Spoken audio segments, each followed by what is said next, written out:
Indonesia ও যুক্তরাষ্ট্রের হাজার হাজার সেনার অংশগ্রহণে শেষ হলো বার্ষিক যৌথ সামরিক মহড়া। লাইভ ফায়ার অনুশীলনের মধ্য দিয়ে বুধবার 11 দিনব্যাপী এ মহড়া শেষ হয়। ইন্দোনেশিয়া, যুক্তরাষ্ট্র ছাড়াও এতে অংশ নেয় যুক্তরাজ্য, জার্মানি, ফ্রান্স, উত্তর কোরিয়া সহ অন্তত 12টি দেশের সেনারা। ছিলেন বিভিন্ন দেশের পর্যবেক্ষকও।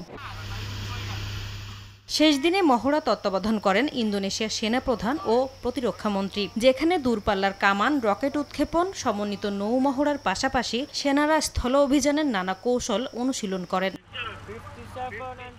গারুদা শিল্ড নামে পরিচিত এ মহড়া মূলত 24 সেপ্টেম্বর জাকার্তায় শুরু হয়, যার বিভিন্ন অনুশীলন বাতুরাজা শহর ও সুমাত্রা দ্বীপের দাবো সাংকেপেও অনুষ্ঠিত হয়েছিল।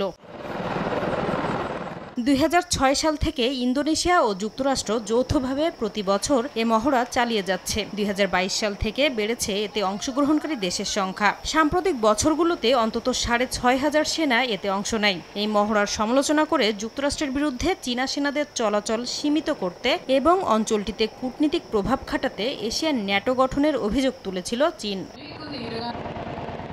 নাসরিন রুমি, সময় সংবাদ।